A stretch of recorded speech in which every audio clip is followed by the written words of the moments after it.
We at Mayamen Marketing Management collaborated with Funverks and on learning and consultancy to bring to you our upcoming workshop. First of all, let me introduce myself. My name is Abdullah Muhammad, founder of Mayamen Marketing Management. We do at Mayamen focus on three main things we do in our company to bring you workshops that will improve your skills and knowledge. Second thing, helping business to leverage their business and reach to more potential customers. Last thing, improve digital marketing side of our clients. Today's session is more about aiming to change your mindset about creativity and using your imagination. We will show you how to become more creative by changing your way of thinking and to learn a proactive approach to face new challenges arise and to overcome day-to-day life issues. We might not be artists, but I believe that we can be better version of ourselves. Before we kick off for workshop, let's introduce our trainer. Farhad is an organization development consultant, leadership facilitator, and management trainer, helping unleash organizational genius through custom-made intervention. His energy and passion to excel is contagious in his interactions, inspiring individuals and organizations to flourish. So I will leave the mic to Farhad. Please, Farhad, you can introduce yourself better than me, and I believe that you can have give us the very beautiful and amazing workshop. Thank you very much. Great. Thank you very much. Am I audible? Nod would actually do. Yes, I am audible. Thank you very much, Mr. Abdullah, for this opportunity. I think it's wonderful how we spoke about things and then things turned out. For those of you who are listening to us for the first time or getting to know us, Abdullah and myself met about a month back, courtesy Sana Hussain from On Consulting. And that is how we met, and we started speaking of different things. Basically, we challenged our own imagination. And here we are today speaking about challenging imagination. Very briefly about myself, for those of you who don't know me, I think the introduction that Abdullah gave me is what I call my show-off profile. And that is why we put up this slide. You know, it says, all the organizations that I'm connected with, the kind of things and the certifications that I have done, the books that I've written. I think at the end of the day, my profile should read, tried a lot of things. Tried a lot of things, and I think the magic is every time you try, you do something. As a matter of fact, one of the logos that is missing here, and for those of you who know me, for those of you who don't know me, Abdullah, this may also be new to you. No, I think I did speak about it. My disinfectant company is now up and running, so we are now into disinfectants as well. So, which is very different from training, consulting, and things. And oftentimes people say, how can we go into a lot of these different businesses? And my reply is, my clients teach me. So everything that it can't be done is actually a trigger that I use. Why can't it be done? And let's see how we can help the magic happen. And this is what brings us into the challenging imagination subject. So again, I'm there on LinkedIn. You see my LinkedIn profile. You're more than welcome to check it out. If there are any questions, you could ask me during the session, after the session. But the most important thing I want you to know is that you're in safe hands. Okay? Because we'll be doing a lot of things. We'll be doing a lot of weird things. The reason why weird according to global standards and according to the world, okay, not according to me, because people are trained to become conformist. How do you challenge imagination if you keep conforming to things? It is always a non-conformist who will actually change things. So, to make this session very engaging, let's just first look at the objectives, and I'll come back to the objective slides in the end just to validate whether we've achieved our objectives or not. But I don't want you to get lost in a lot of things and then wonder what did we actually speak on. So these are outcomes which will keep me on track and you guided as well, that irrespective of what all we are speaking, eventually we'll zero in and inshallah focus on this. First objective is to achieve a breakthrough in mindsets, as Mr. Abdullah very rightly said, that help for an excel in a rapidly changing environment. And I don't really need to explain what rapidly changing environment means in today's day and environment. In case you're thinking, we'll also touch on COVID. I know it is, everybody loves talking on COVID, so that's something that I've added into my presentation.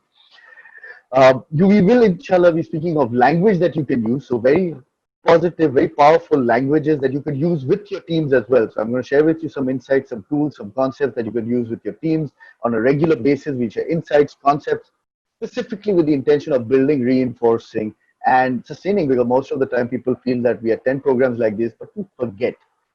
The objective is how can we live this. And I have, very fortunately for me, I have a friend over here, Madiha. Her company went through the stand and deliver challenging imagination experience, and it was a day experience. And what was very satisfying is because even after the session I would keep connecting with them, and we'd find out the posters they've put up, the language that they're using, the four blocks, how the four blocks apply, the definition of creativity, the definition of innovation.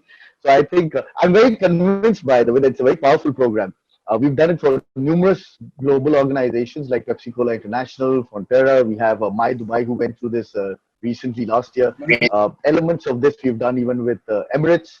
So we have a lot of people that have gone through this, irrespective of the industry, because the one thing common between everybody in this world is a mindset. Interestingly, even the pandemic is not common to everyone. It has not affected everyone the same way. But one thing which is very common between us is the mindsets we choose to hold.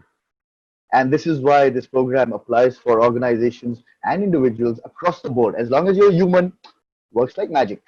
And most importantly, you're sitting through a Funverks experience. How can you have Funverks without a good laughter and learning at the same time? So during the course of the program, there will be times I'll ask you questions, I'll ask you to do exercises. Now, there's some friends of mine I sent an invitation to a little while back. My apologies, because today I'm not in Dubai. Today I am in Karachi. For those of you know me, I keep traveling back and forth. I just need to find out a reason to fly. Obviously, it's not the same anymore. Very heartbroken after the recent travel that I had. But for people in Karachi specifically today, you know what challenging imagination means. I mean, here I was, I set up my entire studio at workplace just to discover I need a yacht to get to the office. And then I flipped over everything, got everything over here. One thing I was very concerned about was my ability to get hold of my balloons. For those of you who registered earlier, would know that I had requested people to bring balloons with them and a few other stationery material, but I think balloons is very important. In case you don't have those balloons, never mind. Uh, I will take an oath from you that you will try the exercise out so that the experience is complete. So my request is, if you have the balloon, brilliant. You'll have to show me your video later on, but and there's an exercise we'll do right at the end. But yes, the objective is that you're having a good laughter. And if you think about it, that's a big challenge that we've taken on ourselves. And I'll again come back to this in the end, that did you have a good laugh on and off or no? Obviously, we're not going to do a laughter throughout, but in between, I hope, inshallah, you will have moments of happiness at the same time. To make it an engaging experience, my request would be, if you could reply to me with the yeses and the nos and your answers on the chat. And there are times I'll ask you to unmute yourself and give me the answer. So please do that. It would be great if you have a paper and a pen or something to scribble and doodle down in on paper, because as they say, a scratch on the paper is a print on the mind. A scratch on the paper is a print on the mind. So it would actually be very useful if you're able to doodle somewhere. And then, yes, we'll have fun. So do I have a yes on that? Are you in it with me? A yes on the chat would be great at this point. Yes, Amir, I see a yes from you. Yes, yes. Nokia 3 says yes. Nokia, I love your sense of humor, though. Earlier also, when you said that about Aisha says yes. Okay, I see mostly saying yes, yes. So, as I said, stick around. If you have any questions also, please feel free to bring it up on the chat. There are times I'll answer to your questions there and then. There are times that some questions I would like to take right till the end. Having said this, my request is please do not think we'll go overboard on time. Maximum that a rollout of this program online would be about 1 hour. We have 90 minutes. So we have a lot of time for question answers and the manipulation of the content to your exact needs. So we'll be more than happy to do that as we move forward. The process on that is, first we just talk about the environment, what is changing in the environment, because that's one of the outcomes. But from a mindset context, I'm not going to go into the number of cases looking at my COVID-19 app from Dubai and from Pakistan. I get data every day, so I'm not going to look at that, but we will look at what is actually changing. We will then go into the concept of creativity, innovation, and what stops people from becoming creative. And in the process, we'll have laughter and we'll learn at the same time. Good. Now that you're there with me, let me begin. by sharing with you the overall context. Now, this is a very old slide, okay, because I've been using it and I really felt I need to show this because, and I'll share with you the reason. This is not a COVID-19 slide. After this, whatever comes is COVID-19. It says only 9 of the original Fortune 50 companies are still in the list today. Obviously, something went wrong. As a matter of fact, those of you who are into reading, if you've read this brilliant book called Good to Great by Jim Collins, he speaks of 11 organizations and leaders that are level 5, right up there. Interestingly, soon after the book was published, 6 of the 11 companies collapsed. And then he wrote another book. It's called How the Mighty Fall. How the Mighty Fail or How the Mighty Fall, one of those. But basically what he said, they were so great and they're down. Something went wrong because majority of the successful companies don't realize what is changing around them. And sometimes it's not even that they're not looking, it's just that they're perhaps not looking in the right direction. There's just so much happening all the time. You can't figure out what is happening. And uh, sometimes it is the unreasonable who actually bring about the change. And this is where my point of conformity comes in. Most people like to conform. I have never seen change happening by people who are reasonable. Reasonable people adapt. Unreasonable people lead the change. And we've got the world filled with such examples. If you're personally interested, and some of my friends I see over here who I have worked with very recently, and a movie I recommended you to watch over the weekend, they were doing a program with me, I see 3 of them, was Patch Adams. If you haven't seen Patch Adams, highly recommended. An example of a person who is a non-conformist. And it's not only a movie, it's a true story. They have a hospital, and this individual was a non-conformist. And as a matter of fact, I picked up this language of non-conformist from Patch. So these are things that we need to ask ourselves because this has continued to happen. And we all know how many companies have suffered during the pandemic. And this mainly happens when we look at a thing or a situation and we start using a hammer. I'm the hammer, and every problem is basically a nail. And this, by the way, is not only ideas and business solutions. Even individuals, you've probably seen it in organizations and in board meetings. If you've already labeled somebody to think like a particular way, the minute that question comes up, pop, shut up. I have something to say. Well, you have always something to say, don't you?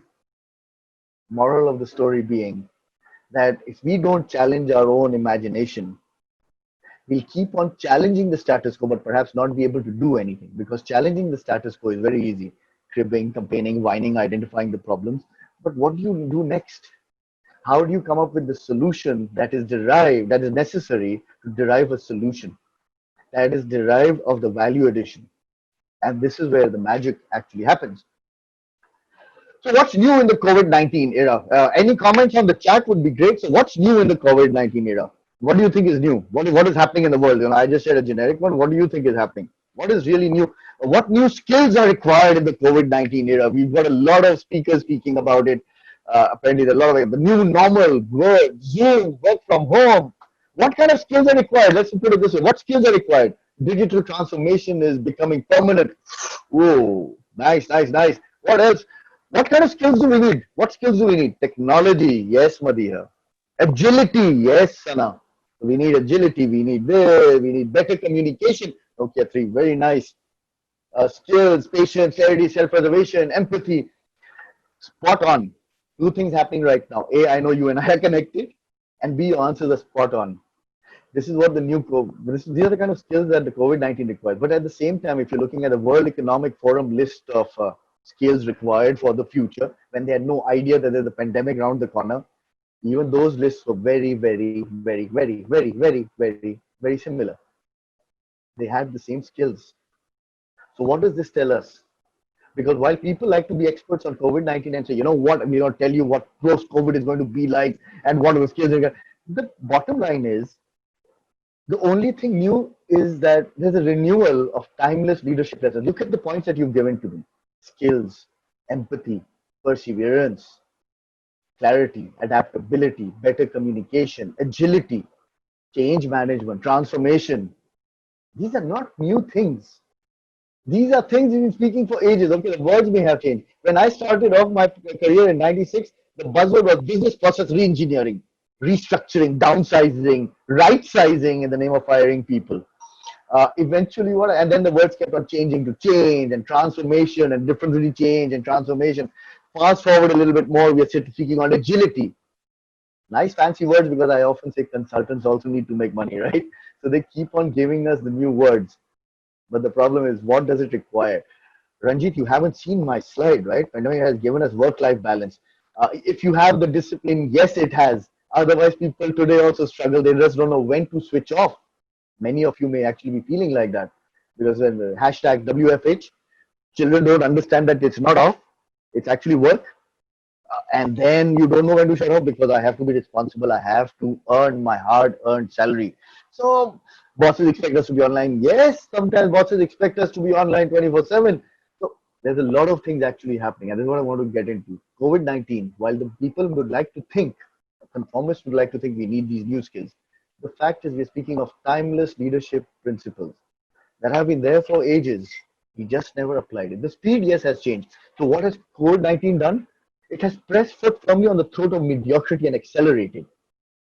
So what it has done is it said, you know what? I'm not going to tolerate mediocrity. I am not going to allow for inefficiencies. There's a client of mine, I still remember, for the past 3 years, I've been telling them every time there would be a contract that we would sign, and they would want me to sign physically. And I said, why don't you use something like DocuSign? And now you have PandaDoc as well. I said, why don't we sign this? No, no, our policy, our auditors want you to sign it. Come pandemic, we started work, and I get a DocuSign document. I said, how come you're sending me a DocuSign? Won't your auditors have an issue? No, no, they have realized that this is important. This is what we need to do. Moral of the story: no longer can mediocrity survive. Most organizations, people who have not waited for things to happen, have actually come up with very creative solutions, and they have accelerated. They have not waited for the world called post-COVID. And by the way, some people don't even think, these organizations don't even think this is new normal. This is the non-normal. Human beings need to connect. Human beings need to hug. Human beings need to look at the entire body. They need to attend to body language. This is non-normal, but the business as usual. So look at your organization as business as usual. Work from home, work-life balance. For how many years people have been promoting the concept of work from home, work from cafes. Some people did it. Most people say, no, you know what? I can't work from home. I get too distracted. Guess what? COVID-19 just taught you a very important lesson. Figure out. You need to figure out. And that, I think, is a very critical word. How do we figure things out? And to figure things out, we don't need to challenge the status quo by saying that it is wrong. We need to challenge our own imagination. What does figuring out actually means? And this is what post-COVID has done. COVID has done. We need to be looking at creative ways of coming up with solutions much faster. The what has not changed. The how has changed. The why hasn't changed. If I were to use Simon Sinek's book, The Golden Circle, the why is still the same. The what is still the same. How we do things needs to change. And there is, to change, it begins with our own mindset. What sells in the COVID era is anything that you can highlight as, you know what, if you buy this, it will reduce the risk. Safety feature. People will pay for this because people want that security. People who can't tolerate want that security. So there is great opportunity. In fact, one of the beauties of this pandemic is that it's affected everybody very differently. It is one solution, one situation affecting everybody very differently. It's like going to one of those clubs where everybody plays their own music and dances. So while we're all dancing, we're in the same environment. Our dances are different because our music is very different. We're listening to different beats. To challenge the imagination, ask yourself, what am I listening to? Am I listening to depressive, slow music? Am I using rock, metal? Am I just disconnected and doing something which really doesn't make sense? Am I even enjoying the environment around me? So there's a lot of things actually to think about. And because for every change to happen, the magnitude of change needs to be big. And this is perhaps the best time as far as magnitude is concerned. Our own company and the businesses that we are into as an organization, Funverks Global, did not really wait, I think, for the magnitude to affect us very strongly. We actually took very quick actions very, very quickly. March 18th, I still remember, is a hallmark for our organization where we sat for a 3-hour meeting. We said, let's change what we're doing. The world wasn't half as bad as apparently it is to most people. But we decided to move forward. We brought in the pressure on ourselves. As a matter of fact, once upon a time, this is when Samsung, we all know, was a brand that not many people would buy. I still remember in 2003, 2002, I bought a Samsung television. And my friend said, are you out of your mind? Who buys a Samsung television? Today, could not buy a Samsung television. There was a comment made by the CEO of Samsung in 2010, and I still remember it. It was a beautiful word. He said, "We are in a state of perpetual crisis," which basically means if you don't have crisis, create the crisis for yourself. Because if you're not in crisis, you're not thinking. So, if anything, these are good times for us to think. But the thing is, how and what are we thinking? Keeping that factor in mind, there's just two quick examples. If you haven't seen, people know me. I love watching movies. Yes, people have started new. I mean, Madhya, I'll read your comment. I'll come to this slide. You're right. Many people have started business in healthcare and safety, disinfectants. Yours truly, sanitizers. There's a friend of ours in Lahore. He's gone into ad sales. They've gone into masks. As a matter of fact, in May, I found out lots of women entrepreneurs in Dubai signed up for the small medium enterprise organizations. So they've created a lot of organizations. These are specifically women. So it actually showed how women have now moved forward. So even if they had any kind of barriers, now it's there. So most of the business registered in Dubai in UAE in May was actually females, women. That is where the opportunity is. This is a very interesting book movie. It's called The Boy Who Harnessed the Wind. It's available on Netflix. Check this out. Just to give you a very quick background, this guy was a young kid. Their village had an issue. They had no electricity. People were migrating out. He went around because there were a lot of multinational companies in the vicinity who dump their rubbish around in the area. He picked things up, rubber and the woods and things. He put them together and he created a windmill. He had a TED global presentation in 2012. I heard he was also working for TED, and right now he's running a small, medium price organization, encouraging social entrepreneurs to become successful individuals. Challenging mindset. Jack Thomas and Drucker, another person, kid, he couldn't understand the dilemma of death. His grandmother died of pancreatic cancer. He couldn't really understand what happened. He started researching because pancreatic cancer is very difficult to diagnose at an earlier stage. Did that, and there he was. He sent. We hear of Edison trying 9,999 times and failing. And here you have another person who sent into the application to numerous research universities till eventually one person replied and said, "Let's work together," because he was just a 12-year-old kid. Opportunities galore. Let's look at these two words, because these two words I think is critical. So now that we've spoken about the world and things, let's now get into the action side of it. Creativity and innovation. I think this is critical to define before we go into the blocks, which is actually the essence of the program. Very quickly, how do you define creativity? What is innovation, and what is the link? If you could just put this out on the chat, I'll give you about a minute. Two words: creativity, innovation. What is the link between the two? You just put this out on the chat. I'll appreciate that, please. I'll give you a minute.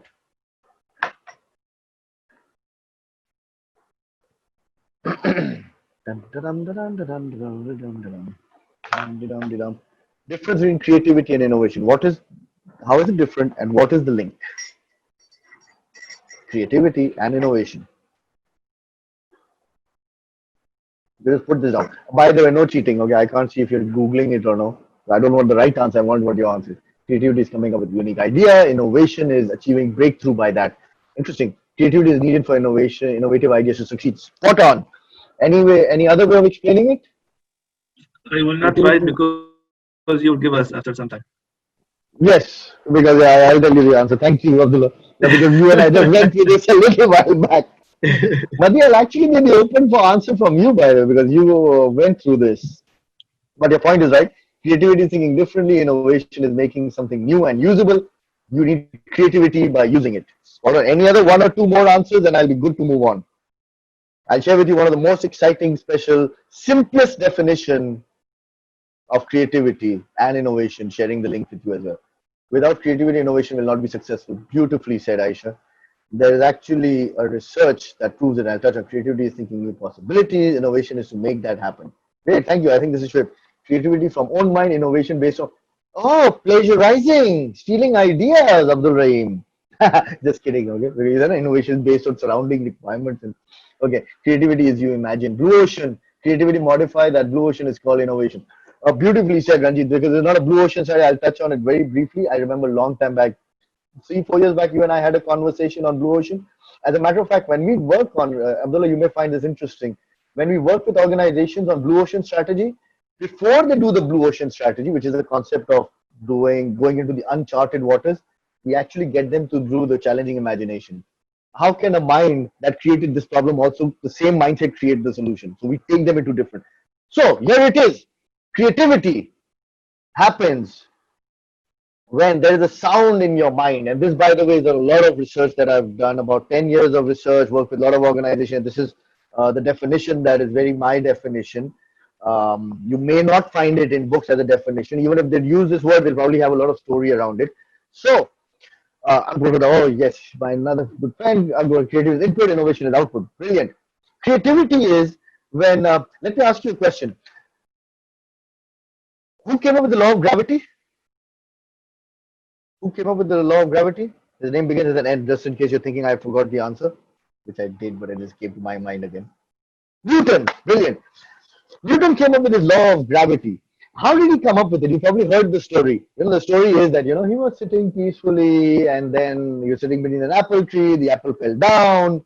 Apple fall, brilliant. I knew that the people know this, how they discovered. So what happened is the apple fell and then he said, apple. As a matter of fact, by the way, so they say he did really okay. Tell me something. When it hit his mind, when it hit his head, two sounds came. Do you know what the two sounds that came at that time? So he's sitting enjoying the beautiful weather beneath the apple tree, and the apple fell down. Two sounds came. Do you know what the sound is? This is apple fell on his head. So what is the two sounds that you think that came? I'm only going to give me the sound. Boom. Boom. Yeah, that's one. We need another one as well. Boom. Yes. That's the two sounds came. One is the dead. And the next? Necessity is the mother, it is the mother of innovation. Yes, sound apple breaking and falling on his head. Yes, and to speed the story up so that we're not spending too much time on this, two sounds came. One is a duck, ouch, and the other, aha. Why did this apple fall down? Now, on the lighter note, because we all adults, I'll share this example. I got an amazing SMS once, and it said, when apple fell, why did it require an apple to fall for Newton to realize there's gravity? I mean, think about it. You, me, everybody, including Newton, used to sit on his throne in the morning. You know what I mean by the throne every morning in that little cabin we call the toilet. He used to sit. Where do you think things would pass? They would pass down, right? Interestingly, the question never came, why is this ship going down? But when the apple fell down, there was a question. Why did this fall down? Aha, there has to be something. And this is where when we say the necessity is the mother of invention. This necessities we create. Sometimes we need to create the crisis because the crisis may be affecting everybody. Yes, Madhya, spot on. The crisis may be affecting everybody, but we are just not aware of it, of how it actually hit me. And this is why the quotation from Samsung CEO, creating a culture of perpetual crisis. Always be in that state of learning discovery. Why do you think children learn so much? Why do they say the first 7 years of a child is amazing for transformation? All the habits being developed in the first 7 years. Children live in the moment of aha. Adults, sadly, due to conformity, go into the state of oh. Everything is an oh. Children want to go to McDonald's every day. Aha! Adults, not again. Oh, we just had it like 2 weeks back. And I'm sure there are a lot of adults right now are reflecting and saying, oh, damn, that is me. Because adults get bored with things, children don't. That is the moment of aha that we all hit. So, aha is when in your mind you say, what a brilliant idea. You've not really created anything yet, but you get an aha. As long as the ahas are there, you're moving forward. If you kill the ahas, and I think that's what COVID has done for a lot of people, has controlled the aha moments. Because sometimes people are even scared of laughing. They're scared of spreading joy. They say, I'm so happy, but if I say that the world is not happy, and you kill your own inner joy, how can you be happy and have aha with the inner joy being killed? Just a question and food for thought. So challenging imagination requires you to generate a lot of ahas. I'll give you an example, okay? And you tell me if this is an aha moment. While I've gone a lot of businesses, I would really like to create a manufacture, a television, a manufacturer of television. I would like to do in rural areas of developing countries. Is that an aha? You can just write it. Is that an aha right now? And I want to sell it at half the price. If it's an aha, just type out aha. So I want to create a television manufacturing company. in rural areas. Because A, it's cheap, the labor will be cheap, and then it's just like a locally manufactured. So you don't have to go and import televisions from different parts of the world. Uh, yeah, primarily China, Korea, different places. More like the. Thank you, Aisha. Okay, I'll share the actual story with you. But okay, now let me bring in the Aisha. Let me bring in the locally manufactured television. Okay, in the country where we are, locally manufactured 72-inch television for 20,000. Does that give you an aha? So in Pakistan, aha, okay. Now it is also curved screen. So it's not a flat LED, it's a curved screen. What does it make you now say? Does that make you say aha? Aha. Actually, does that make you say aha? Curved screen now? Locally made? 72-inch? With surround sound? Okay. Okay, for the others, okay, so you're not good that you're saying no. I'll come into what it could mean for you. Um, no, I'm going to make it over there. I'm going to sell it to the city so that we're going to have allowing them to prosper. We'll sell it in the city. They're not our target customers, but we will manufacture, sell it to the city, a local brand. But I get what you're going, and I'm glad I'll come to your point. So, final one, flat screen, sorry, 12 screen, 72-inch with Dolby sound for the first time ever, black and white. Is that an aha moment for you? No, yes. Is that an aha? No. Okay, so you just said no, no. Moral of the story, what actually happened is the idea is in a house. You can't really say the idea because tell me you've never thought about a black and white television which is 72 inches curved screen with Dolby sound. I'm sure you haven't thought of it. So when people say it is something new, so it's while it is new, the aha is there. You can't take away from you the joy of the aha. But what you can say is, what, not for me. And this is where the definition of innovation comes in. And specifically, I think this is when you say the villagers don't need to see that because there was no wow for the beneficiary. So creativity is that aha moment that you have. Aha, this is what it is. This is what I need to go into. The wow is when the beneficiary says, you know what, I didn't like it. Or the beneficiary says, wow, this is so cool. This is so amazing. And we have a lot of examples, by the way, of such innovative products where every time customers you say, wow. And it doesn't only have to be products, it can also be ideas. You have this brilliant idea you want to share in your organization. But think about what you do. You actually, you know what, this idea is good. How do I pitch it? Because the pitching of an idea will tell you how much wow it is. So the rest of the world lives opulence. Yes, Aisha. So, Aisha, now you see, the reason why you're not sure, it was not wow enough for you. So moral of the story, what is aha for me may not necessarily be wow for the world. And that wow requires a pitch. That wow requires showing the benefit. The wow requires the other person to understand how will it actually benefit me. And that is the link between creativity and innovation. Let me take another example with you. Anybody willing to to join me in a conversation? So we'll play a little role play for benefit of everybody. Any volunteers? And you'll actually have to go. You'll have to show me your video, and you'll have to show me your face as well. I want to do a little partnership with you. Anybody there? I want to do partnership with you. Partnership. Just switch on your video and your mic, and then I know that you are there. I'm just going to show the creativity innovation as a role play, as a real life case as well. Anybody willing to do that? Just switch on your video, say hello, introduce yourself, and we will be good to do the role play. Just unmute Hello, yourself, show the Farhad. video, and we'll be good. Yeah, Hello, Amir, it's Farhad. you. Okay, Amir. Let's start this. And for those of you who are seeing us, this is how the game will go. Amir and myself have never discussed this scenario, and we don't know what we're going to get into. Amir, am I right on this one? Yes, I like your headset. Okay, Amir. thank you. This is what will happen now. This is actually a story of creativity and innovation, and this is actually how the first supermarket started off. So this is what happened. Two friends sitting, drinks one evening at the pub. One of them says, and for simplicity, Amir, I'll call you Amir. Amir, I have an idea. You want to know what that idea is? Amir, what would you say? What is the idea? Tell me. It is a brilliant idea. I have an idea. You notice how every morning people go to the supermarket to bring their stuff, not the supermarket, they go to the shops, they buy things, they buy milk from one place, meat from another, detergent from a third, vegetables from the fourth, bakeries they go, no? So they go five, six, and they have to go every day. I have an idea. How about one big place Mhm. that we will call supermarket, that people can buy everything from one place? What do you think of the idea, Amir? The idea is okay, but if we make this, we have to invest a lot of money in it. That is exactly. But first tell me, is it an aha? Money will take care of Yes, itself. this is an aha. Yes, Aha moment. Okay, for yes, those this of is you aha. listening, if it's an aha, just type in an aha. First ever, there is no such concept of a supermarket yet. Two friends having a conversation. If you think it's an Okay. aha, please put this down on the chat. Amir.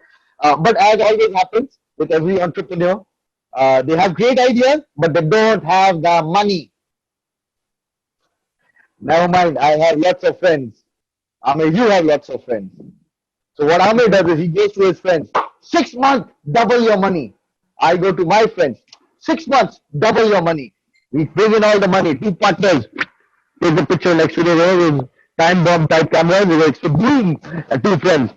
We set up a supermarket. It's 6 months. Customers are not coming in. So while the idea was an aha, wow is not happening. So we're in a situation. Now, 6 months down the line, we have a little problem, Amir. Am I right, Amir? You and I have a little problem now. Yes, What is yes, your we do. problem? What is the problem? That I have invested a money, I have taken money from my friends, and now my money is going to drain because I'm not getting Yes. any profit. Yes, Amir, that is the same pain I am also going through. I borrowed money from my friends and they're saying using so for 6 months, and now my friends are actually saying, forget the double your money. Give me my money back. Don't want double. Give me what is mine. I don't want to double the money. You give me my money. And so now what we do is, because we had to cut our losses, we take things from the supermarket that we created and we go to these small stores and sell it at 60%, 70% of the price. 7 months supermarket closed. Now both of us are definitely very upset. Am I right, Amir? Yes, yes, you're Okay. right. And then, but again, because we need to enjoy, we need to sulk over drinks. So you and I again sitting in the pub, and now we are having a conversation. Amir, pretty bad scene, right? Yes, Yeah, we had a lot of losses. I still have to pay. What are your feelings? I still have to pay. I'm thinking to sell some of my things because my Uh, friends are calling daily. yeah. Amir, I have another idea. I'm not What would you interested, think? Farhad. If you enjoyed that, if you're laughing, please put a lol on chat. If you enjoyed that, a smile or a lol on the chat would be great. I know because I said we're going to comment. Well, yes, if you're smiling or laughing with this, with his reaction, you would have a lol or a smiling thing. Exactly, Ahmed. So this is actually what happened. You notice what happened? I said, I have another idea. You said, no, no, please, I don't want your idea, please. Last time we took your idea, we're still paying for that. So the guy said, no, no, no, no. You know what? This time the idea will work. So hear me out. This idea will work. No, no, I'm not interested. I still have to pay the money. I have I to do mean, things. we will pay back them money and make more money. Are you game with me? Do you want to play? You want to go into another business with me? No, This I time it will don't work. want. No, I don't want to go with in business. And I will He said, suggest no.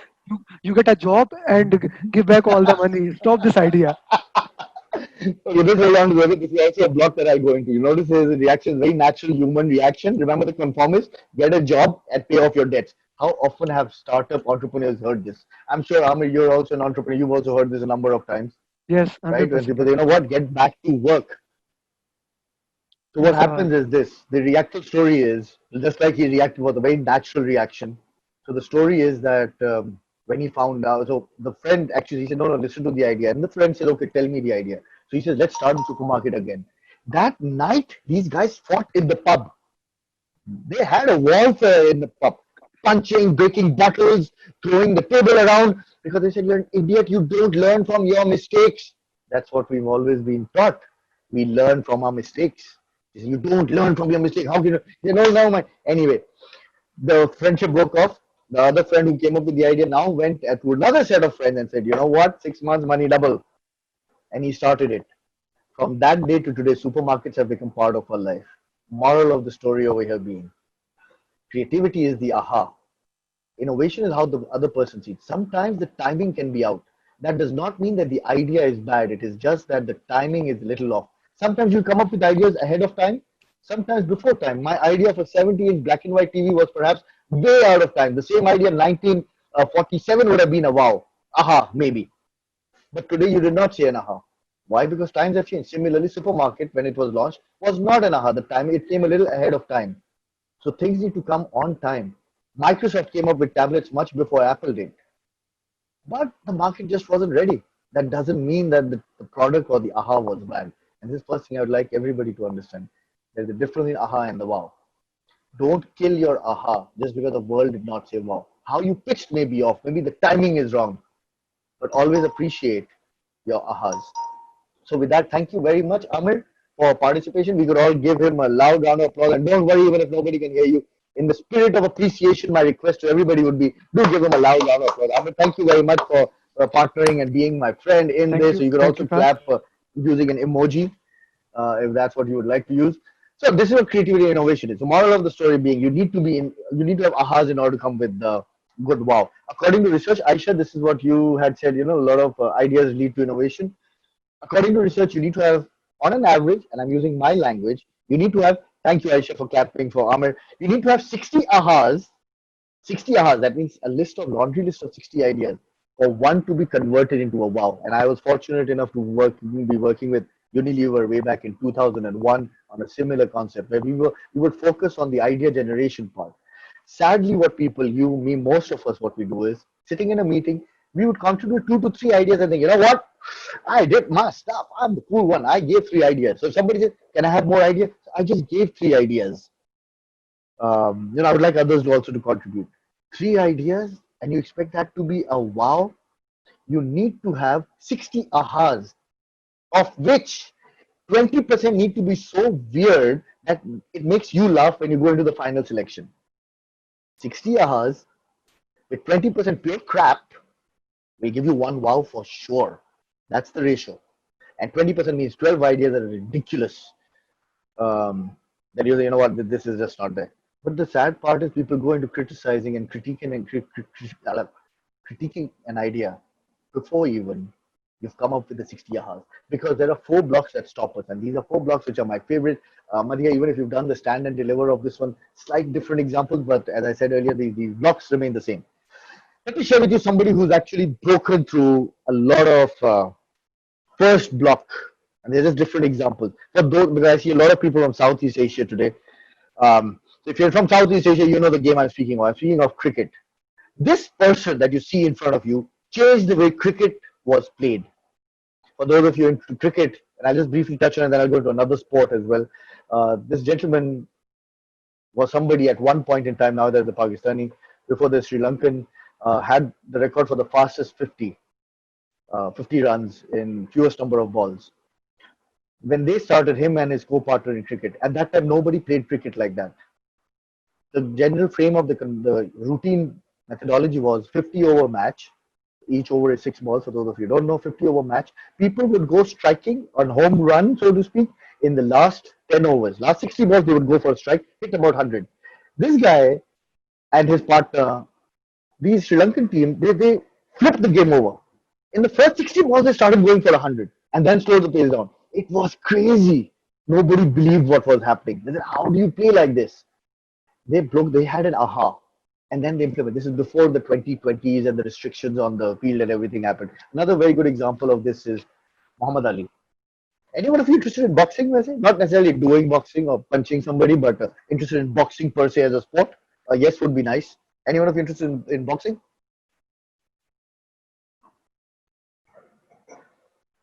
Yes, Amir, you interested in boxing? Anybody else interested in boxing? A yes or no again would be highly appreciated. Yes, Anand says hi. Yes. Oh wow, yes, Aisha. Abdul Rahim, no, never mind. So there are a few people. Again, I see a lot of common name and I see a lot of other people on the group as well. So yes, which words are as good? Yes, I'll not go into details of that one. Okay, but this is something that happens in boxing. Okay, the general way of playing of boxing during the Muhammad Ali era was that boxers were supposed to fight like this. You see, I've actually covered my face. I've covered my face up down. They'll go from here. Muhammad Ali, when he started playing, his stance was not like this.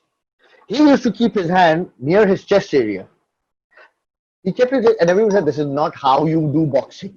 This is not how it is done. This is the wrong way. It's an amateur way." He used to keep it like this, because of which he would have very quick access, top, bottom, face, top, as opposed to from here going all the way down. He would keep it in the center, protecting it and being able to protect his face as and when. He changed how boxing was done at that point in time. People said fat man can't dance. And you probably heard this, and float like a butterfly and sting like a bee. The fastest boxer the world has ever seen, Muhammad Ali, because he changed things from the way that it was always being done. Madhya, you'll be punched in the face a few times. Sure, I'm sure you do not keep it, but you're just not fast enough for this. But you can. Now, these are aha moments. These are things that nobody else has ever done.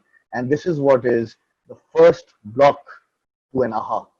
Something that the world has never seen or has never done, you say this cannot be done.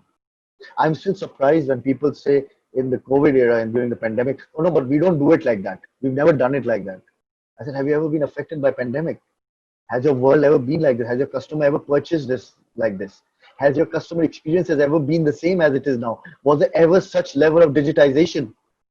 If there was never such level of digitization, virtualization, maybe it is just worth a try. Think about things that you could do that nobody's ever done. Perhaps that is because the best way of actually saying, I wish I would have done it, is actually to have done it.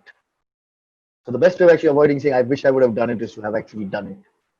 Put your foot down, do it. It just may work out. Most of the time, people have these ahas, they kill it deep down inside themselves. So that's the first block, and I hope this is clear. So just look at things that that your mind is actually saying. As a matter of fact, something I've come up with very recently is I read about it. I found it very interesting. Your assumption mapping. So what it does is it says, put up an assumption. This is what happens, and then work backwards for this to happen. What all would then happen? And it is amazing how many assumptions we make before killing an idea, a brilliant idea, slaughtered just because of assumptions. And if you go through an assumption mapping, maybe we could do it some other time. We could let Mayamen know, and Mayamen, I'll be more than happy to take you through the assumption mapping process. It's about a 45-minute thing. But assumption mapping is brilliant and helps you understand what am I thinking, both positive and negative assumptions, by the way. They don't only have to be negative. Let me take you, and this is a few examples of people who've broken free more recently. Environmental challenge, risk of plastic. Aisha, you would remember we were speaking with somebody in Indonesia, Jerry in particular, yeah, Jerry, and how strongly he felt. He used to call, he's somebody who's working on the climate in Indonesia, and he says plastic is junk food for the fishes. So it's just like children love having junk food, although it's not good, and that's what plastic does to fish. I still remember we were doing a conference in the Sila, and he served everybody with fishes, and he said, here is plastic for you. Most a lot of companies now, this is how the world is changing. To move away from water bottles, they're going into water bubbles, and I think they were planning to go in. Yes, we went green in our organization thanks to Jerry's capstone project. Yes, I think that was such a brilliant contribution of Sila to the climate, so to speak. So you could have these water bubbles. These are something brilliant, amazing, and I think that maybe in Dubai Marathon happening right about to start right now. I think there are plans of maybe having this. If not, great opportunity. Somebody that most people are a fan of, His Highness Sheikh Mohammed bin Rashid Al Maktoum, the Vice President, Prime Minister, UAE, and ruler of Dubai. He revealed that 25% of Dubai transportation trips in 2030 will be smart driverless, taking up to 10 people at a time. I think Dubai is such a beautiful example of ahas and wows. People sit, they have that aha, and then they make it happen. And I've also seen, by the way, people say it's very easy to say when you have that kind of money. And Dubai is a classic example of that converts an idea into results.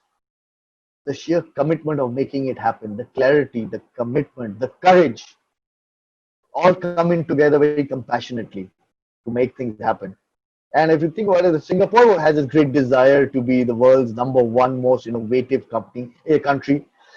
But there's something which is there, and I think that's where the magic of Dubai actually comes in. And these are just examples of things that they've done. We also have the next block, which is I've seen it, but it can't be done. Tell me something. And here I would again invite you, some of you, to come online. Can everybody just unmute themselves and let's try this? Can you just unmute yourself? If you've got no background noise, by the way, if you've got no background noise, please just unmute yourself. And I'm going to ask you to do something now. Unmute yourself if you've got no background noise. And what I would like you to do is I want you to say from A to Z.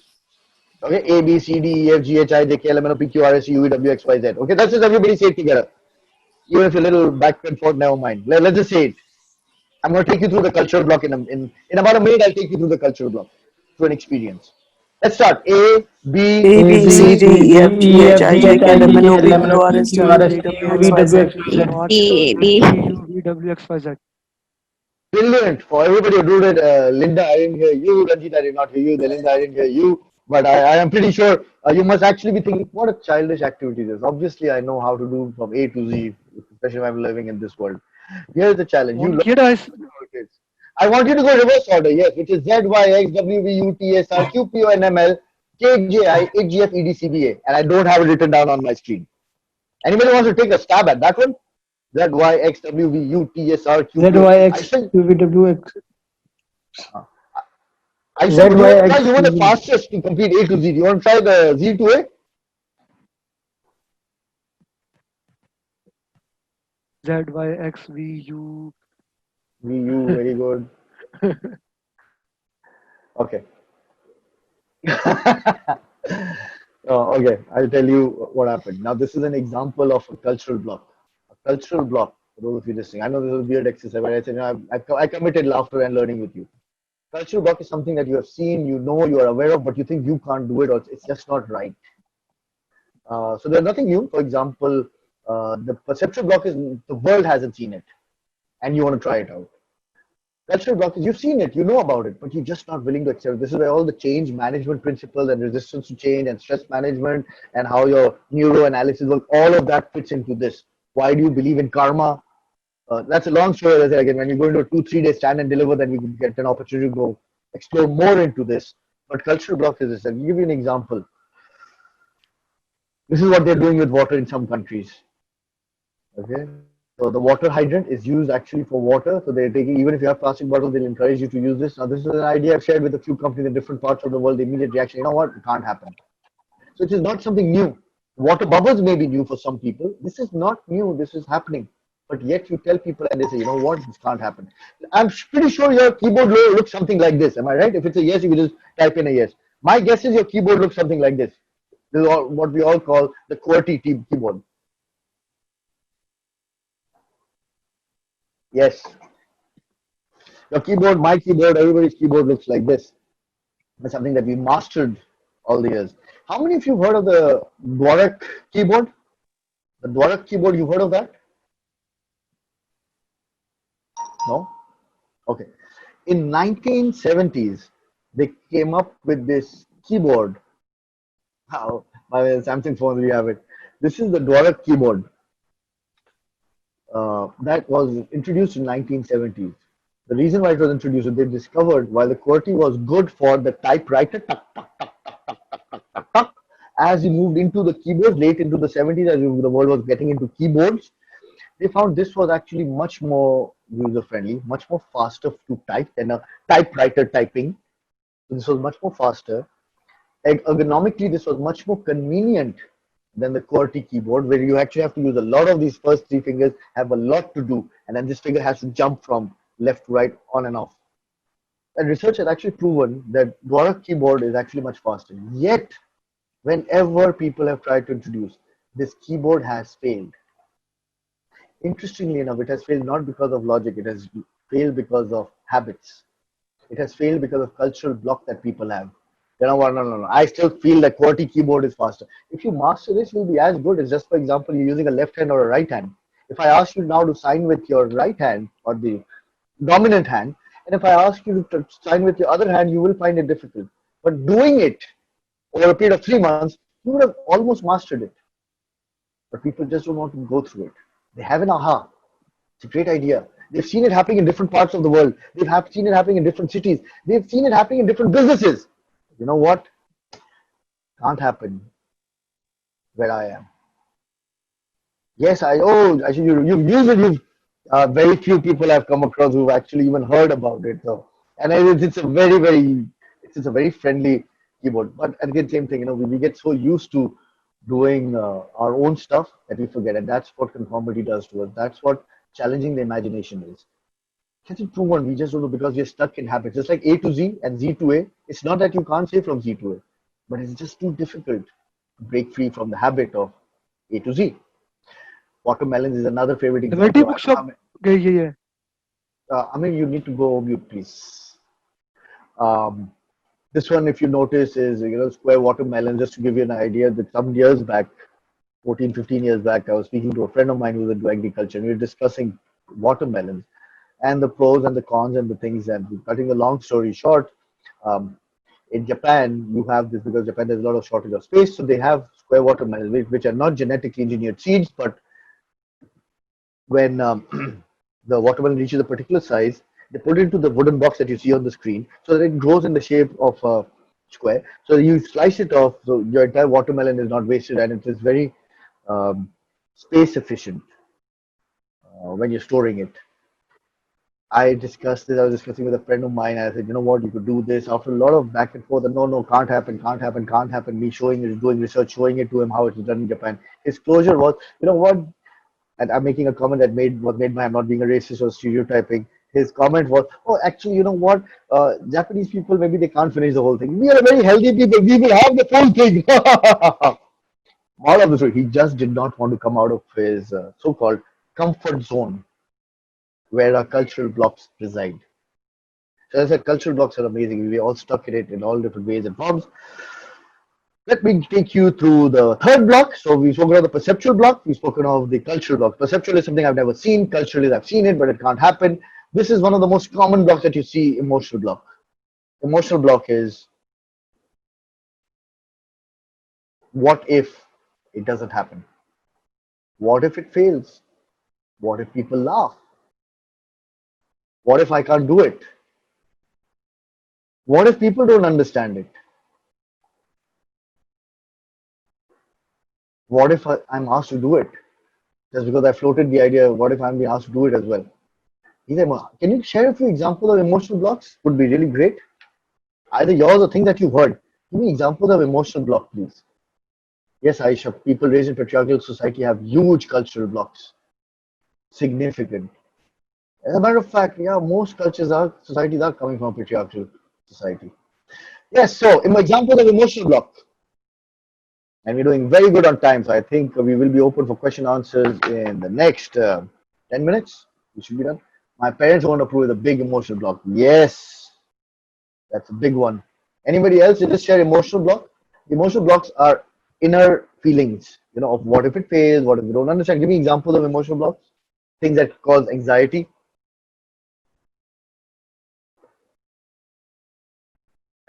Don't study too much, you will make your peers uncomfortable. Yes, that's another one.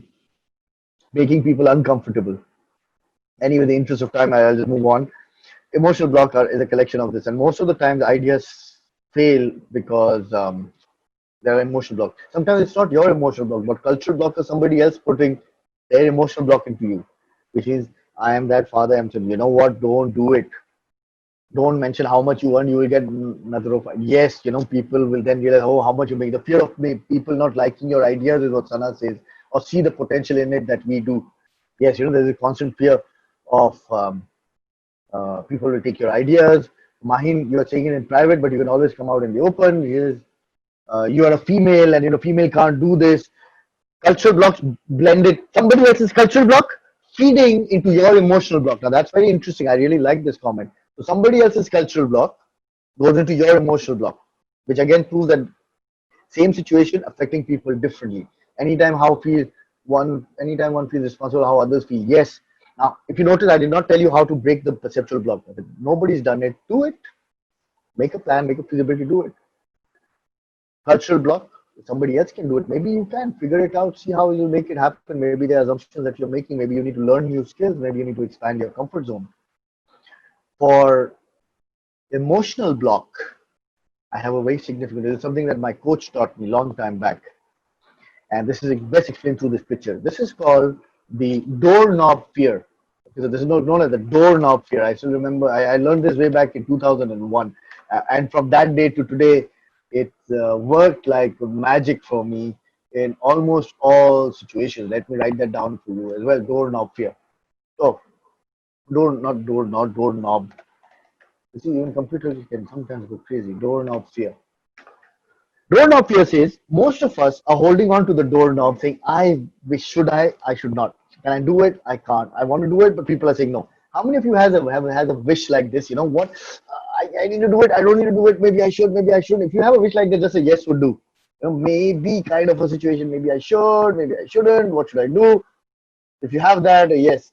She loves me not. Yes, yes, yes. You know what? I wish. So doorknob fear says most of us are holding on to the doorknob. Should I? I shouldn't. I try. I don't. I have to share this idea. I should not. On a very lighter note, I generally joke about this. I say, if you can't recall of a I wish today, go back to your college, university days, where maybe school for some people, depending what kind of Casanova you were. But it's like, should I tell her? I shouldn't tell her. Should I tell her? Should I tell her? Shouldn't tell her.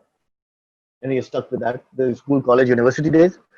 Most people on a very lighter note maybe once they get married and they wish I wouldn't have. There's still a wish that they're holding on to. So most people are holding on to the door now. You probably have an idea you'd like to share with someone. The best way of converting that aha into a wow is overcome this emotional block. Open the knob and see yourself doing it. Visualize yourself doing it. Create a story, create a pitch, because you need to get a wow out.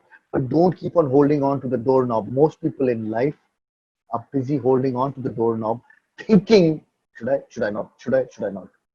You can't progress in life by clinging on to a doorknob. Open the door, go in. What's the best that can happen to you? Your goal achieved. What's the worst that can happen to you? Get lost. But at least you're not holding on to the doorknob. You at least know where you stand. Imagine me and my friend Amir when we were launching the supermarket, and the only thing we did was just speak about it every night. The world wouldn't have seen a supermarket. It requires people to open the doorknob, jump in.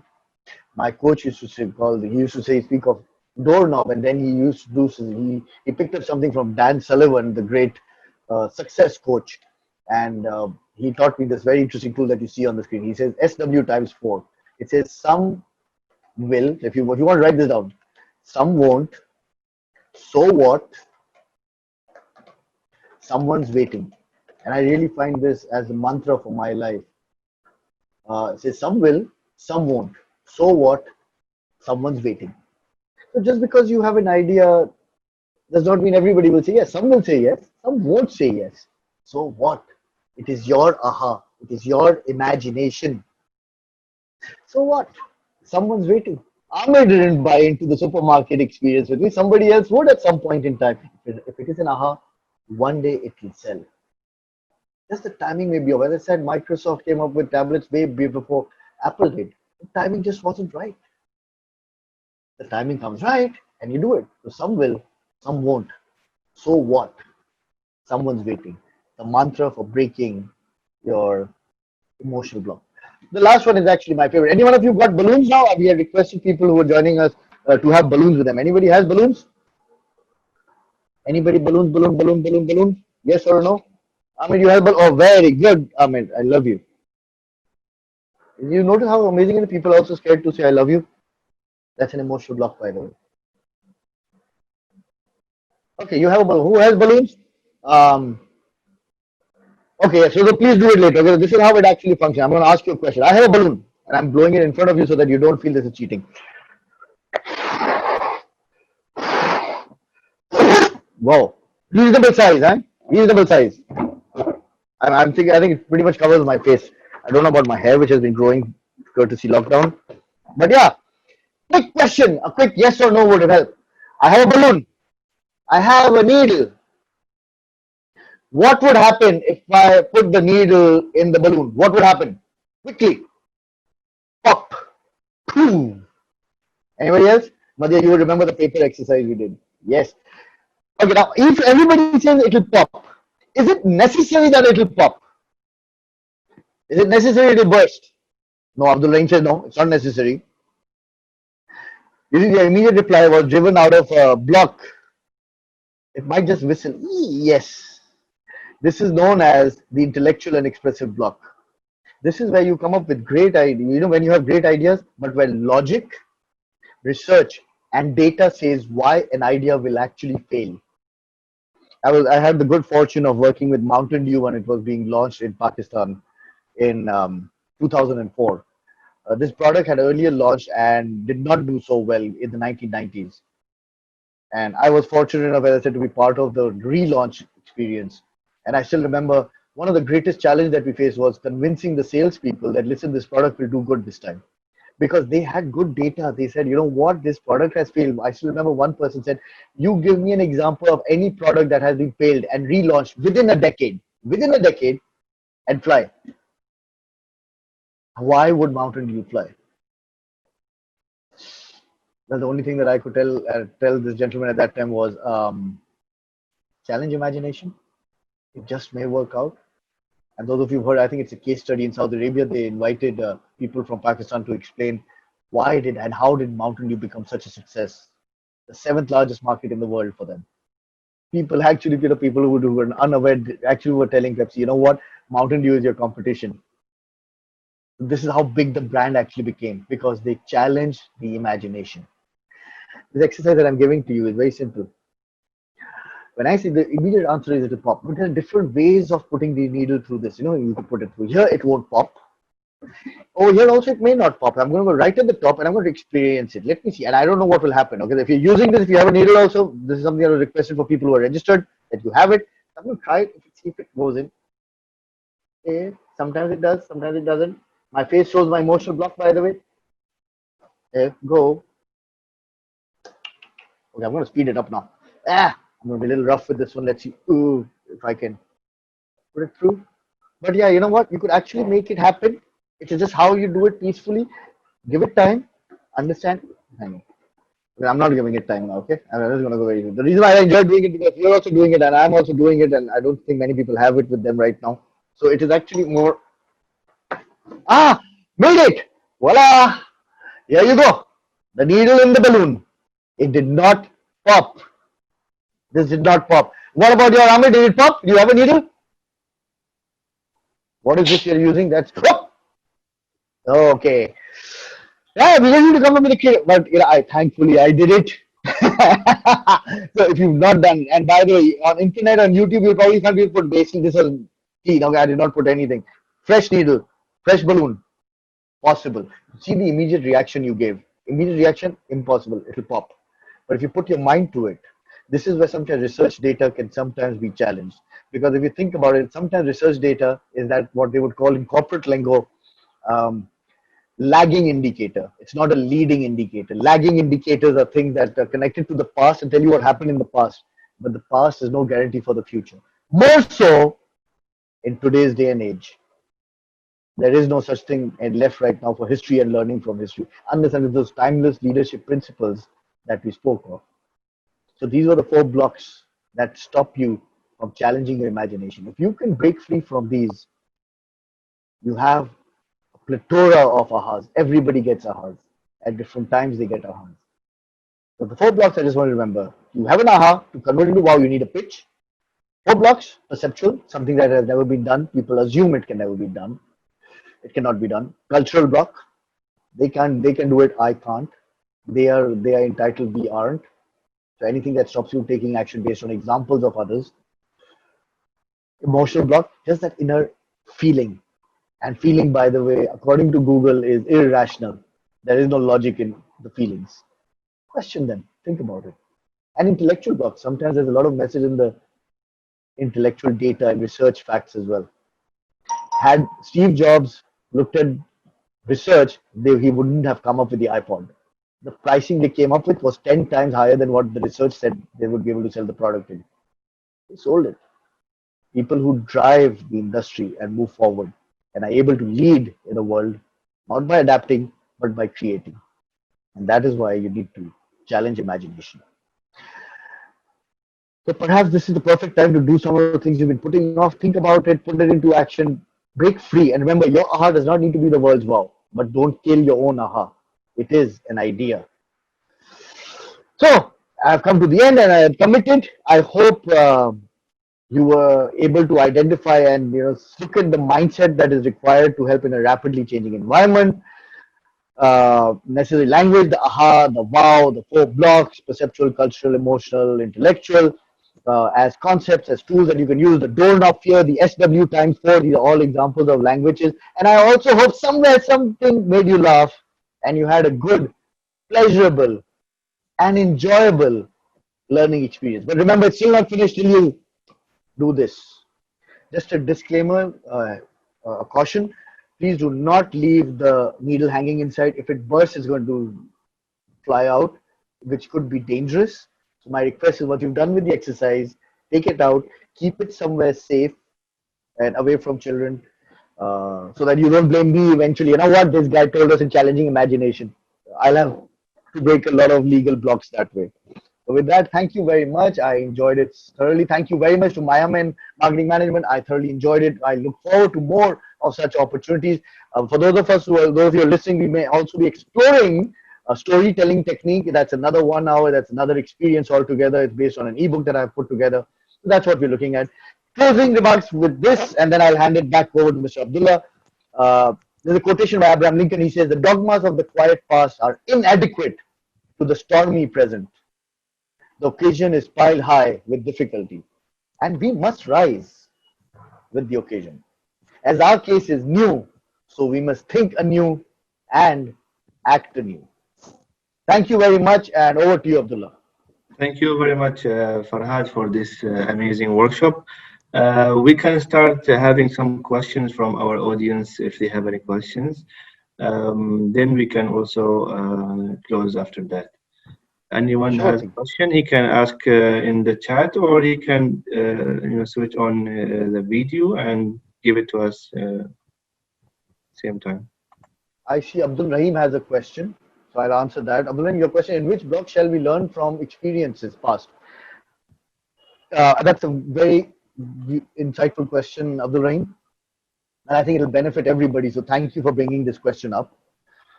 If you notice, I said what is one person's block may not be another person's block. So let's just use that as the starting of the conversation, the premise of my answer. If something you have learned from the past and you're using it not because it is your heart, but your mind saying that it's what the research data says, I've learned it from the past, and this is what the research data says, you're in an intellectual block. But if the research from the past is not something which is driving your decision, but it is your fear that is stopping you, then the same thing could be an emotional block. It depends how are you taking it. Is it intellectually stopping you? Is it emotionally stopping you? Or is it just culturally everybody else telling you know what, don't try it? So the situation is different thing for different people. For example, we did this exercise once, we had the Emirates team once doing it, and this is way back in 2005, I think, when they were exploring and expanding more airlines, and a lot of construction happening in Dubai at that time. So they had they were working on a project. I don't want to go into detail. They were working on a project, and we had these things. So we said, come up with ideas. So we had our whole wall filled with flip charts and ideas. And then we said, which one of these ideas won't work? And then they started going around posting these dots. This won't work. This won't work. This won't work. And almost every point won't work for somebody. And then we said, if you were Tom Cruise from Mission Impossible, which one of these ideas are really impossible? It is amazing. More than 70% ideas became possible. So it is how you look at it. And then to give that workshop more excitement, we actually played the Mission Impossible soundtrack in the background. We also gave them these Ray-Ban copies. Okay, they didn't give them the original one. We gave them Ray-Ban copies and a few. I forgot the name of the character of Tom Cruise in that movie. Eesh. But Tom Cruise, he said, "You were Tom Cruise from Mission Impossible. Which one of these ideas would you think are impossible?" 70% ideas are possible. So sometimes it is just how we look at it. So just ask yourself, you'll find the answer. If it's emotions, then it's emotional block. Next question is Aisha. Blocks and overcoming blocks leads to growth. Your thoughts on this? Yes, Aisha, I think because there's a lot of context given to this as well. While I spoke of the blocks, I'm also cognizant of the fact that sometimes you need to ask whether this block needs to be broken or they don't need to be broken. For example, let's just take, and this is just in the context of example and learning. Okay, I hope everybody's okay with this, and don't put a case on me later on. So just in the spirit of learning. And I still don't know if this will have it or no, but Malaysia, for example, is a Muslim country. It's known for that. I mean, so much so that I went there once to Langkawi, and there's this huge aquarium where they said at that time they said they don't feed the fishes during in Ramadan during the fasting hours. I said why? He said because this is fasting. I said yeah, but how do you know what religion the fishes have? So what I'm trying to get at is very religious, Muslim country, and yet you have nude beaches over there as well. Somebody did break through that block, right? Somebody did have the nude beaches. Would you have it in other Islamic countries? I'm not too sure.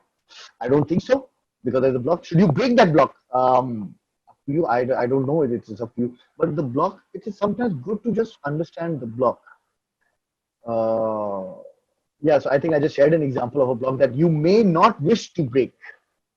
May not wish to break. We've got a lot of relationships happening in the region as well between different countries. Many people have opinions about those relationships which are developing in the region with the CPAC and the relationships otherwise, even in Middle East. Uh, Again, as I said, there's always the spirit of learning. If it cannot be done, there's a block. If it can be done, somebody's broken free from the block. We need to understand what is the purpose. If you're breaking the block, what is the purpose you want to achieve? And this is where the goal becomes, the purpose becomes the overarching direction setting fulcrum based on which we decide to break or not to break. But I would suggest it is good to know what is the block. I'll tell you why. And that's why I think this was such a good moment that, let's just say there is a block. I have an intellectual block. And if you on something and you're arguing with me and I give you stats and data and record and you turn around and give me a pep talk of what I should do it and I should overcome the fear, you're not addressing my block with the right solution. So if I'm speaking of stats and numbers as a pushback to you, you need to be using intellect. You need to be breaking my block with data, not with a pep talk. If I have fear and you know what, Aisha, I'm not too sure, I don't feel comfortable, but you say, you know what, this is what the data says. This is how this different parts of the world have done it. It won't really connect with me because I have an emotional block. I need that pep talk at that time. So you have to understand what are the blocks that people have, and this can come about through simple conversation. It's never been done, perceptual block. You know what, they can do it, we can't, our culture is different, our society, cultural block. Identify the blocks that people have. Speak to them in their language. Will have you smoothen out and help them overcome the block. I did not say break the block, but overcome the block. And then you could decide whether you want to practice or not. Yeah, that's really. And thank you for the aha moment. I love the language. You already put it into application. The aha and the wow. I had a wow with your aha, by the way. Yeah, I mine, want you to had ask the. one thing. Yes. Who is this? It's Sanam. Yes, Sana. Yes, Farhad, you have much of corporate experience and you have experienced this COVID situation as well. So these aha and wow moments are always there, but how practical or how would you put this way, in these situation where many of us professionally, not like business wise, we are also facing problems, and professionally there are many of people who have lost. So how would we have to have these challenging or these 1 hour of your session to come up with aha moment? Okay, let me first console you with the fact that I'm not just talking about it. My own business is affected 75%. Okay, so I have the pain, the similar pain of business being affected by the COVID situation. Yet I'm also laughing. This is the aha, this is like the childlike element. It's something new. Let's see what we can do and make the most of it. Because as a business, we could have either sat and done nothing or done something about it. I have a travel business as well, which is 100% shut right now. And things don't look very bright in terms of opening up because this is not in this region. It's a very different region where there is still no travel allowed. But at the same time, you can't stop breathing. But people would say living, I rather you can't stop breathing. We are breathing. Now, either we breathe and just wait, or we help breathe. Now, how does challenging imagination help you? You can't stop ideas from coming in. Ideas come in at all times while taking shower, while sitting, even while cribbing ideas will be coming up. But we kill those ideas because we create those blocks. And we tell ourselves this has never been done. If you want to be fresh, look at an idea. If it comes to you, it is speaking to you. Look at it that way. There's nature's way of actually speaking to you. It's perhaps, I'm not, okay, maybe you may find the answer very spiritual. It is perhaps the divine which is giving you the answer. You know what? Why don't you try this? And no, no, no, don't worry. I know what I'm doing. This is what the data says. We're in pandemic. What do you mean we can't do it? So we kill our own ideas. We need, if you want to breathe, we need to appreciate the ideas that come. Did I tell you to implement those ideas? No. What did I say? Allow the ahas to come. Break free from the blocks.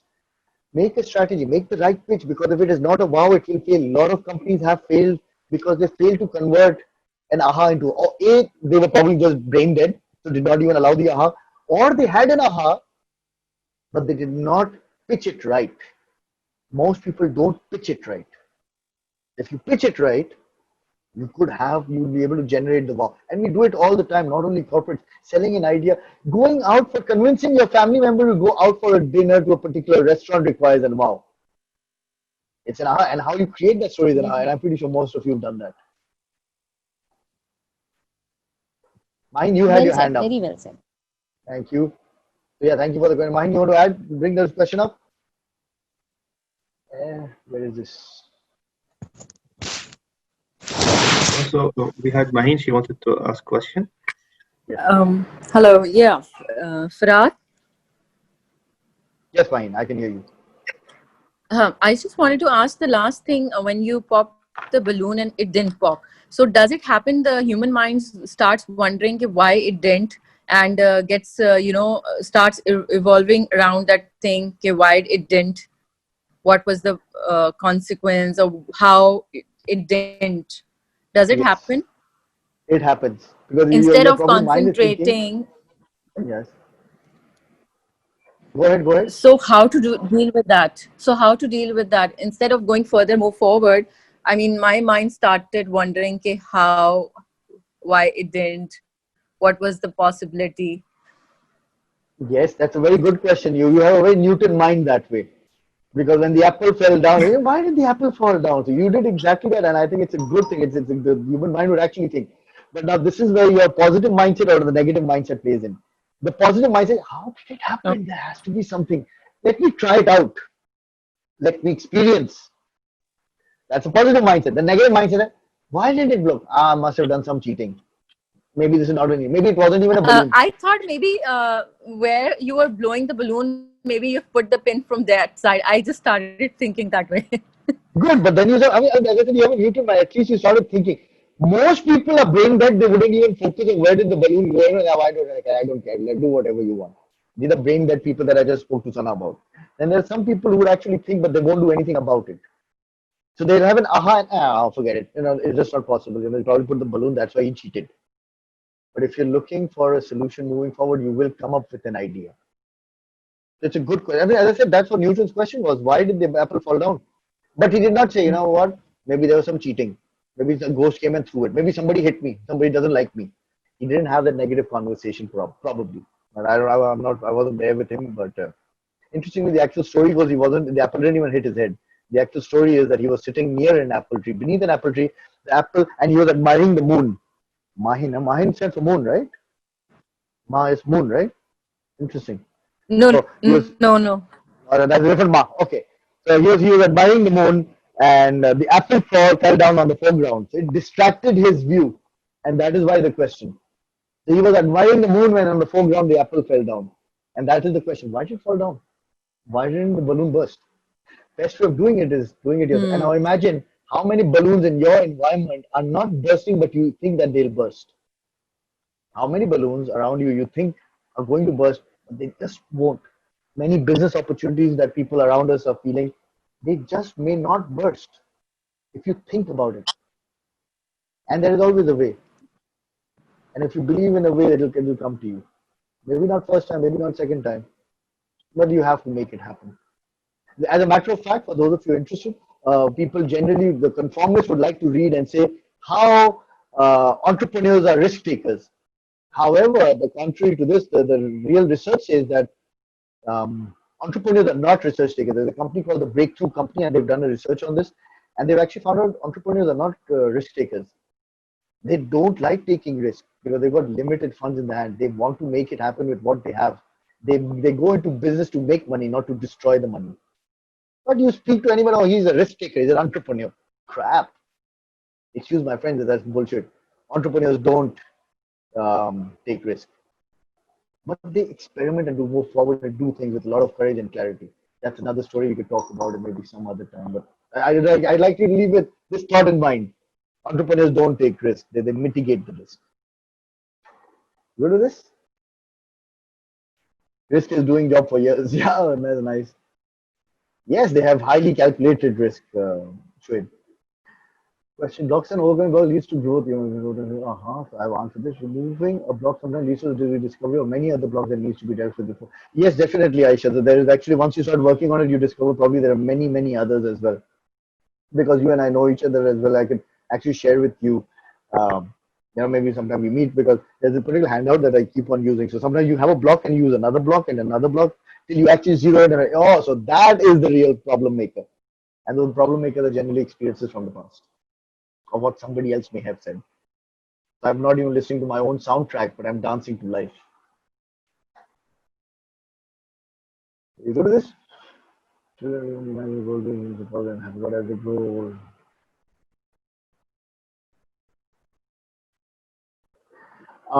Improve it as a whole. I think this is a question Mayamen marketing management team has asked this question. So it's a very good question. Say the fact is children live in the imaginary world, beautiful imagination, which makes them stay positive and happy. But as they grow old and encounter the harsh reality of the world, okay. First, I want to question whose reality. John F. Kennedy said, "Man on the moon, was it his imagination or a reality?" It's a good food for thought for everybody. I think before giving the answer, I'd actually like you to discover, like Newton, why this answer, which is whose reality. When Elon Musk speaks of sending people to the moon and having vehicles, whose imagination are we speaking of? When Dubai speaks of driverless transport, whose imagination and whose reality?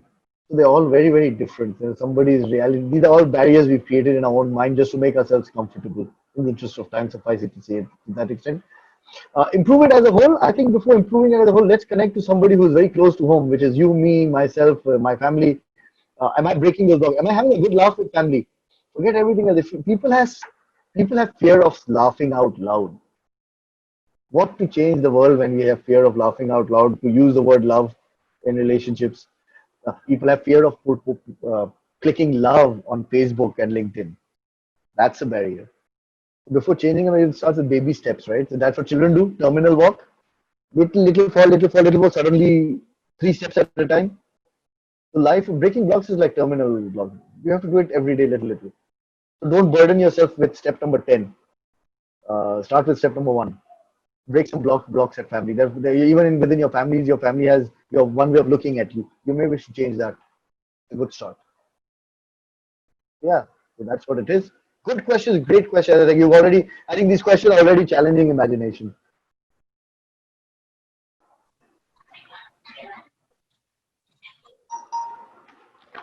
Any other questions? So we can close if there are no questions.